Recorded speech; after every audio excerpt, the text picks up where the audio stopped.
ഇതാണ് ഇപ്പോൾ ഭരണത്തിൽ വരാവുന്നതിന് മുമ്പ് തന്നെ വി ഡി സതീശനാകണമെന്നും അതല്ല രമേശ് ചെന്നിത്തലയാകണമെന്നും അതല്ല സെൻട്രലിൽ നിന്ന് വേണുഗോപാലിനാകണമെന്നുള്ള മത്സരം നമ്മളെല്ലാം അരിയാഹാരം കഴിക്കുന്നവരല്ലേ, നമ്മളെല്ലാം കാണുന്നുണ്ട്.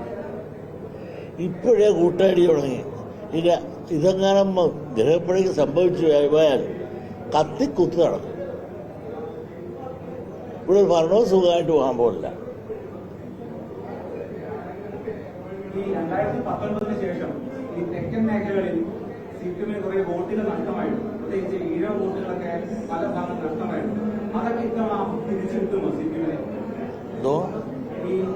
എവിടെയാണ്? ഈ ആലപ്പുഴ, കൊല്ലം അടക്കമുള്ള ജില്ലകളിൽ 2019 ശേഷം പല മണ്ഡലങ്ങളിലും കുറെ വോട്ടുകൾ സിപിഎമ്മിന് നഷ്ടമായിട്ടുണ്ട്. സിപിഎമ്മിന് പലയിടത്തും നഷ്ടമായിട്ടുണ്ട്. പിന്നെ ആലപ്പുഴയും നഷ്ടമാകും, പലയിടത്തും നഷ്ടമാകും. സിപിഎമ്മിനെ പറ്റിയൊരു വലിയൊരു പരാജയം എന്ന് പറയുന്നത് ചിലയിടത്തെല്ലാം അവർ സ്ഥാനാർത്ഥി നിർണയത്തിൽ അവർക്ക് പരാജയം. മറ്റൊന്ന്, അണികൾ ഒരർപ്പണ മനോഭാവത്തോടുകൂടി ഗ്രാസ് റൂട്ടിൽ ഇറങ്ങി പ്രവർത്തിക്കുവാനുള്ള ഒരു താല്പര്യവും കാണിച്ചിട്ടില്ല. പല അലസ മനോഭാവം സിപിഎമ്മിൽ അണികളിലുണ്ടായിട്ടുണ്ട്. പണ്ട് എനിക്ക് 90 വയസ്സാകാൻ പോവുകയാണ്. 89 കഴിഞ്ഞു ആകുന്നു. ഞാൻ ഒരുപാട് പാർട്ടി പ്രവർത്തനവും പാർട്ടിക്കാരുടെ വിവിധ പാർട്ടികളുടെ പ്രവർത്തനവും കണ്ടിട്ടുണ്ട്.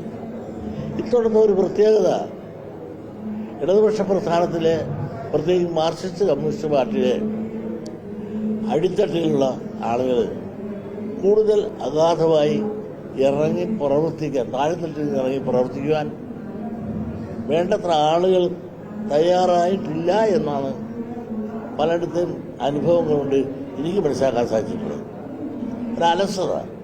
10 കൊല്ലത്തെ ഭരണം വന്നപ്പോൾ ഇനിയും കിട്ടിക്കൊള്ളുന്നുള്ള ഒരു ഭാവത്തിൽ അണികൾ പലതും ഒരു അലസഭാവം കാണിച്ചില്ലേ എന്ന് ചോദിച്ചാൽ അത് നാളത്തെ റിസൾട്ട് കാണുമ്പോൾ കാണാം. സിപിഎം അധികാരത്തിൽ വന്നാൽ മുഖ്യമന്ത്രി മാറണം എന്ന് സിപിഎമ്മിനകത്ത് പലരും പറയുന്നു. അങ്ങനെ ആരും പറഞ്ഞായിട്ട് ഞാൻ കേട്ടില്ല. നിങ്ങൾ പറഞ്ഞാണ് ആദ്യം ഞാൻ കേൾക്കണത്. ആദ്യം ആവശ്യമില്ലാത്ത ഒരു പറച്ചിലും നിങ്ങളിൽ നിന്നാണ് ഞാൻ കേൾക്കുന്നത്. ഇനിയും ഭരണം ഉണ്ടായാൽ സാക്ഷാൽ പിണറായി തന്റെ മുഖ്യമന്ത്രിയാണ്. അദ്ദേഹത്തിന്റെ ഭരണം കൊണ്ട് ഒരു കുഴപ്പമില്ല. അദ്ദേഹം നല്ലവനാണ്, ശുദ്ധനാണ്, മാന്യനാണ്, മര്യാദക്കാരനാണ്. പക്ഷേ അദ്ദേഹത്തിന്റെ അണികളിലുള്ളവർ, പ്രത്യേകിച്ച് അദ്ദേഹത്തിന്റെ ഓഫീസ് പോരാ. ഒരു മുഖ്യമന്ത്രിയുടെ ഓഫീസ് കുറേ കൂടെ കാര്യക്ഷമവും ജനകീയ മുഖത്തോടുകൂടി പ്രവർത്തിക്കേണ്ടതായിരുന്നു. ഭരണപക്ഷത്തിൽപ്പെട്ട മന്ത്രിമാർക്ക് പോലും MLA-മാർക്ക് പോലും അദ്ദേഹത്തിൻ്റെ ഓഫീസിൽ നിന്ന് പലപ്പോഴും നീതിയോ മാന്യമോ മര്യാദയോ ആയ സമീപനം കിട്ടിയിട്ടില്ല. പക്ഷേ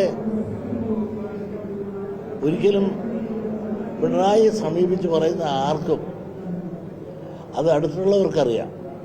അകന്നു നിന്ന് പിണറായി അസസ് ചെയ്യണം അവരത്. അടുത്തു നിന്ന് മനസ്സിലാക്കിയിട്ടുള്ളവരാരും പിണറായിയെ തള്ളിപ്പറയാൻ സാധിക്കില്ല.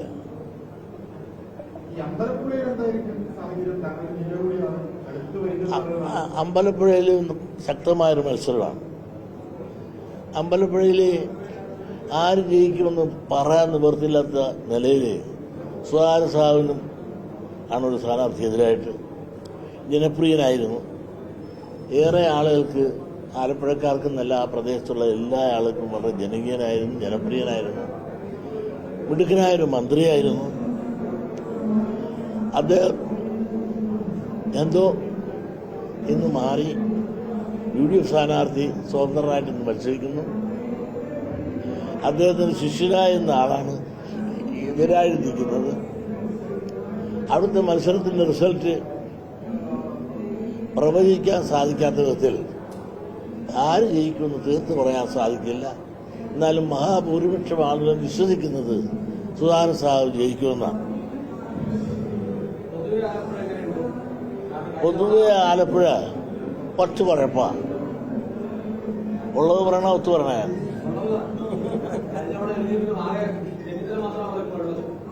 അല്ല. ആലപ്പുഴ പൊതുവെ അരൂരി ടൈറ്റ് ഫൈറ്റാണ്. ഞാൻ ആർക്കും ഒത്തുപറയുന്ന ഉള്ളത് പറയുമ്പോൾ നിങ്ങൾക്ക് സത്യസന്ധമായി അറിവ് നല്ല ടൈറ്റാണ്. അത് കഴിഞ്ഞാൽ അടുത്ത ചേർത്തലാണ്. അവിടെ വലിയ ടൈറ്റൊന്നുമില്ല. അവിടെ ഇടതുപക്ഷത്തിൻ്റെ സ്ഥാനാർത്ഥി തന്നെ ഈസിയായി ജയിക്കും. പിന്നെ ഞങ്ങളുടെ മണ്ഡലം താമരാക്ഷല്ല, ഞങ്ങളുടെ മണ്ഡലം തന്നെ അവിടെ നല്ല ടൈറ്റ് ഫൈറ്റാണ്. എന്നാലും ഇടതുപക്ഷ സ്ഥാനാർത്ഥിയാണ് ജയിക്കാൻ സാധ്യതകൾ. അതിനപ്പുറമാണ് സുധാകരൻ സാഹിബിൻ്റെ കാര്യം ഞാൻ പറഞ്ഞു. പിന്നെ കുട്ടനാട് അത് മിക്കവാറും ഉച്ചയ്ക്ക് മുമ്പേ ഇടതുപക്ഷ സ്ഥാനാർത്ഥി തോറ്റിരിക്കും. രാഷ്ട്രീയ മോഹമൊന്നും ഇല്ലാത്തതുകൊണ്ടാണ് അദ്ദേഹം ചോദിച്ചപ്പോൾ ഞാൻ നിഷ്പക്ഷമായിട്ടുള്ള അഭിപ്രായം പറയുന്നത്. റിസൾട്ട് വരുമ്പോൾ നിങ്ങൾ നോക്കിക്കോ. കാരണം 100 കിട്ടാൻ പോകുന്നില്ല. അദ്ദേഹം ഒരിക്കലും പോകരുത്. അങ്ങനെ കൊള്ളാവുന്നൊരു പൊതുപ്രവർത്തനാണ്, രാഷ്ട്രീയ പ്രവർത്തകനാണ്. അദ്ദേഹത്തിനാ വനവാസത്തിന് പോണത്. ആവേശം കയറിയ അനാവശ്യമായ അഭിപ്രായം പറഞ്ഞിട്ട് അങ്ങനെ ഒരു ക്രൂരകൃത്യം അദ്ദേഹം ചെയ്യരുതേ എന്നുള്ള അപേക്ഷയാണ് എനിക്കുള്ളത്.